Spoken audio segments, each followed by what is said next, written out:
Je suis Agnès Michelot, je suis la vice-présidente de la Société française pour le droit de l'environnement, une société savante de juristes qui participe à l'Alliance Santé Biodiversité créée en 2022.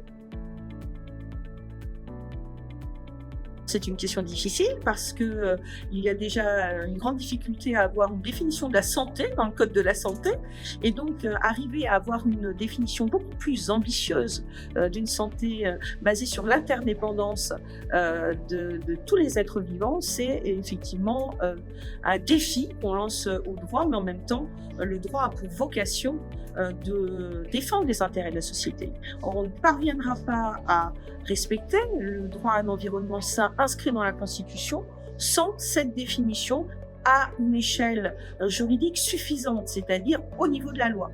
Et donc, nous avons essayé avec l'Alliance de définir une seule santé dans le droit français, et ce qui nous a fait travailler sur 11 codes différents.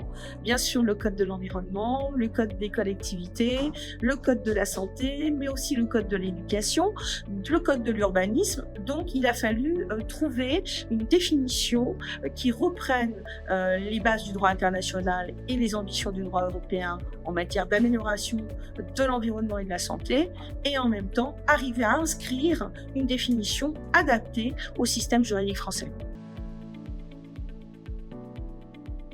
La France a beaucoup d'avantages en termes de politique publique. Nous avons un système extrêmement élaboré en termes de protection de la santé, d'ambition sociale aussi, mais nous avons un gros problème de transversalité. Donc on a élaboré ces politiques publiques au fil du temps, les unes à côté des autres, sans tenir compte des interrelations. Et récemment, dans une loi de 2016, la loi sur la biodiversité, on a reconnu un principe tout à fait intéressant, qui est le principe de solidarité écologique.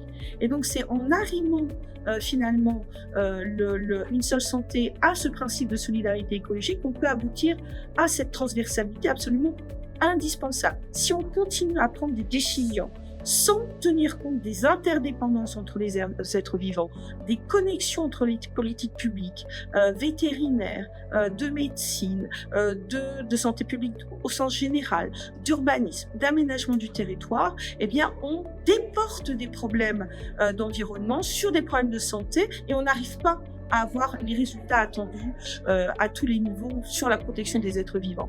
Donc c'est pour ça que le système juridique français est intéressant, parce qu'il est capable de porter une belle ambition en matière d'une seule santé, mais en même temps il faut absolument retrouver de la transversalité, dans les politiques publiques.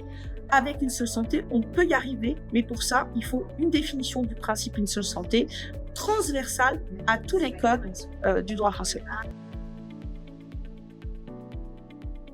Alors, les grandes propositions, c'est d'intégrer dans le Code de l'environnement et dans le Code de la santé publique une définition du principe basée sur la reconnaissance des interdépendances. Ensuite, on propose dans un projet de loi un deuxième titre sur la mise en œuvre de ce principe, en aménageant le code de l'urbanisme, en développant le principe d'information du public qui est très important pour la mise en œuvre, et puis en améliorant les politiques d'éducation aussi et la répartition des compétences entre les collectivités territoriales et l'État. Donc la mise en œuvre, eh bien, nous la déclinons dans les différentes fonctions de l'État et des collectivités territoriales.